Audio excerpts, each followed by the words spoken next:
Hey guys, मेरा नाम है लोकेश और आप सभी लोग देख रहे हैं द एंटरटेनर शो।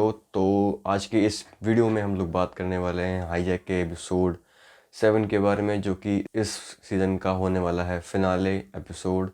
तो बिना किसी देरी के इस एपिसोड को स्टार्ट करते हैं। तो पिछले एपिसोड की इतनी खतरनाक एंडिंग होने के बाद में हम लोग देखते हैं कि इस एपिसोड की स्टार्टिंग होती है उसी प्लेन के अंदर से जहाँ पे सभी पैसेंजर के अंदर एक क्रांति आ जाती है, और वो ये क्रांति उन हाईजैकर्स को मारने के लिए जागरूक होती है।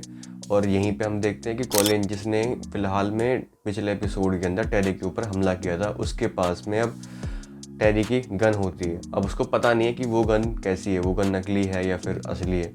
तो वो ये सभी लोग मिलके हाईजैकर्स को मारने वाले होते हैं कि तभी वहीं पे सैम स्टुअर्ट को बोलता है कि अगर तुम्हें अपनी जान प्यारी है तो तुम अपनी गन मुझे दे दो, वरना ये पूरी की पूरी भीड़ तुमको जान से मार देगी। तो इतना सुनने के बाद में स्टुअर्ट अपनी गन को सैम को दे देता है।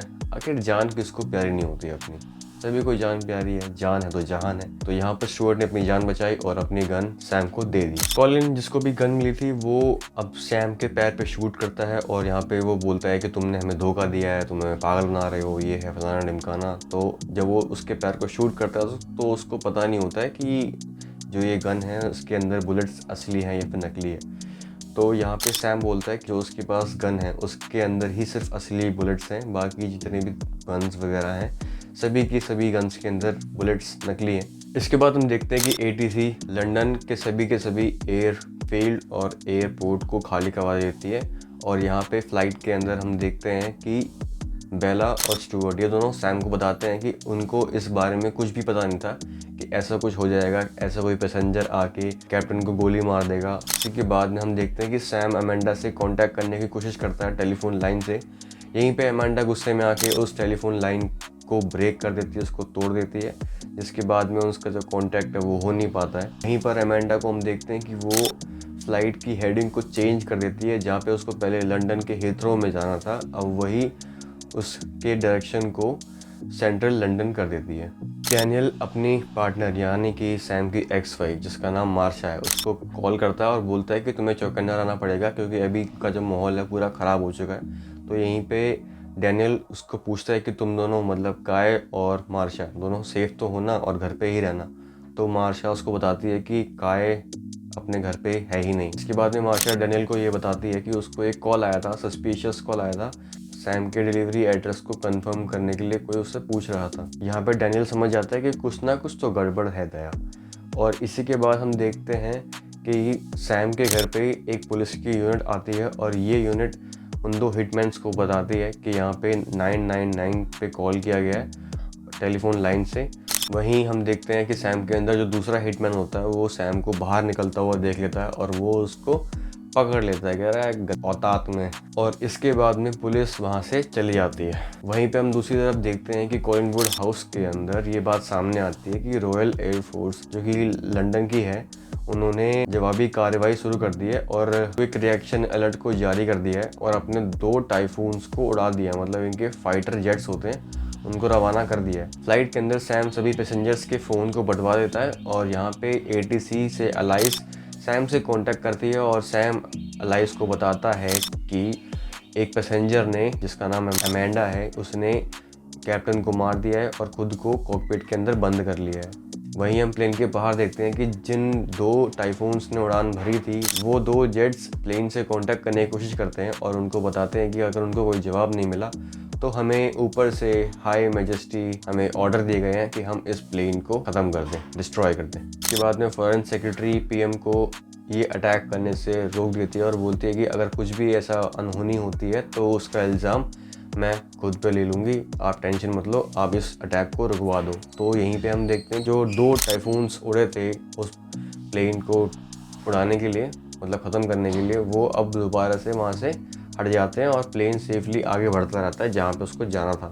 तो यहाँ पे हमें इस पूरे हाईजैक की कहानी समझ में आ चुकी है और अब बारी है हाईजैक के कारण को समझने की। शेयर मार्केट के अंदर जो 2 कंपनियाँ थी, जिसमें कि किंगडम एयरलाइंस और दूसरी थी मैकमिलन डॉयल, अगर ये दोनों कंपनीज़ के शेयर प्राइस मार्केट के अंदर नीचे गिरते हैं और जिन लोगों ने इनके नीचे गिरने के ऊपर पैसा लगाए होते हैं वो लोग काफ़ी ज़्यादा मालामाल होने वाले थे। तो इसी वजह से इस पूरे हाईजैक को रचा गया था। हाईजैक की कहानी पूरी स्टार्ट हुई थी कि जितना ज़्यादा नुकसान उस एयरलाइन को होगा उतना ही फ़ायदा इन लोगों को होगा जिन लोगों ने इस पे पैसा लगाया है। सही में यार, मतलब इंसान जो है ना पैसे के लिए पूरा अंधा हो ही जाता है, वो किसी भी हद तक गिर जाता है कि पैसा कमाना है। तो सैम के घर में काय के पास डैनियल का फ़ोन आता है और काय डैनियल को कोड वर्ड में बता देता है कि तुम्हें हमारे घर पे आना, तुम्हें सैम के घर पे आना है। इसके बाद हम देखते हैं कि फ़्लाइट के अंदर अमेंडा, जो अभी तक एडगर के मैसेज का वेट कर रही थी, वो उसके बारे में एक दूसरा पैसेंजर सैम को जानकारी देता है। सैम उस पैसेंजर से पूछता है कि तुम्हें ये सब बातें कैसे पता है। वो सैम को बताता है कि पिस्टल लाने का काम और जितने भी आर्म्स वगैरह थे इस प्लेन में लाने का काम इसका था। ये इनसे मिला हुआ नहीं है, लेकिन ये इसको भी इसमें इन्वॉल्व किया गया है। अगर ये ऐसा काम नहीं करता तो वो इसको मरवा के कोई और बंदे को ढूंढ लेते। बेकार रिकॉर्ड नहीं है ऐसा कुछ। वो सैम को बताता है कि अमेंडा की फैमिली एडगर के कब्जे में है और अगर अमेंडा ने ऐसा नहीं किया तो वो अमेंडा की फैमिली को मार देंगे। इसी बीच हम दूसरे शॉट के अंदर देखते हैं कि एडगर और जॉनी ये दोनों ही किसी एक जगह पे हैं और जॉनी बार बार एडगर को ये समझाने की कोशिश कर रहा है कि हमें यहाँ से अब निकल जाना चाहिए, जितना पैसा हमें बनाना था हम उतना पैसा बना चुके हैं। तो यहाँ पे जॉन एडगर को बार बार बनाने के बाद थक जाता है और उसके बाद में वो किसी एक बंदे को बोलता है कि जाओ और एडगर को मार दो। तो यहाँ पे देखा हमने कि भाई लालच बहुत ज़्यादा बुरी बला होती है। सबसे पहले तो ऐसा कुछ काम करना नहीं चाहिए, ठीक है, और दूसरी बात तुम उसमें भी लालच कर रहे हो तो कहीं ना कहीं तुमको ही नुकसान होने वाला है। फ्लाइट के अंदर अमेंडा बार बार कॉकपिट से एडगर को मैसेज करती है कि अब क्या करना है, क्या हमें लैंड करना है या फिर नहीं करना है। तो इसी वजह से वो काफ़ी ज़्यादा घबराई हुई सहमी हुई थी। यहाँ से वो खुद के फ़ोन से सैम को कांटेक्ट करती है और उसको अंदर बुलाती है और उसको बताती है कि अगर एडगर का मैसेज उसको आया तो सेफली उसको लैंड करवाना है, और अगर एडगर का मैसेज नहीं आया तो उसको सेंट्रल लंदन के बीचों बीच क्रैश करना है। तो यहाँ पे सैम उसको समझाता है कि अगर तुमने उसको सेफली लैंड भी करवा दिया तब भी वो तुम्हारी फैमिली को ख़त्म कर देंगे। और यहाँ पे हम सैम को अपनी शक्तियों का आखिरी बार इस्तेमाल करता हुआ देखते हैं, जहाँ पे सैम अमेंडा को कन्विंस करता है कि हमें इसको सेफली लैंड करवाना होगा। इसके बाद हम देखते हैं कि सैम एटीसी के ऑफिसर अलाइस को ये कन्विंस करने की कोशिश करता है कि अगर ये प्लेन सेफली लैंड होता है तो इसके बाद में अमेंडा को कुछ भी नहीं होगा, उसको जेल नहीं होगी, ना ही कुछ उसके साथ गलत किया जाएगा। और इस बात की एश्योरेंस होम सेक्रेटरी खुद देते हैं, जिसके बाद में वो थोड़ा कॉन्फिडेंट होके उसको लैंड करवाने में कोशिश करती है। जिसके बाद में अमेंडा 285 डिग्री रॉयल एयरफोर्स के नॉर्थ होल्ड पर लैंडिंग करवाती है। और यहाँ पे हम देखते हैं कि इस प्लेन के लैंड हो जाने के बाद में सभी पैसेंजर्स को बाहर निकाला जाता है, लेकिन स्टुअर्ट अभी भी उस प्लेन के अंदर ही रहता है। और इस एपिसोड के एंड में हम देखते हैं कि सैम अपनी सूझबूझ से, अपने इंटेलिजेंस से स्टुअर्ट को पकड़वाने की बहुत ज़्यादा कोशिश करता है। और स्टुअर्ट को पकड़वाने में वहीं पे मौजूद जो सिक्योरिटी होती है, सोल्जर्स होते हैं, वो भी काफ़ी ज़्यादा साथ देते हैं। तो बस यहीं पे होता है इस पूरे सीज़न के फिनाले का दी एंड। आई होप कि आपको ये सीरीज़ अगर देखी है तो अच्छी लगी होगी, और आप अपने कमेंट्स बताना कि ये वीडियो आपको कैसा लगा।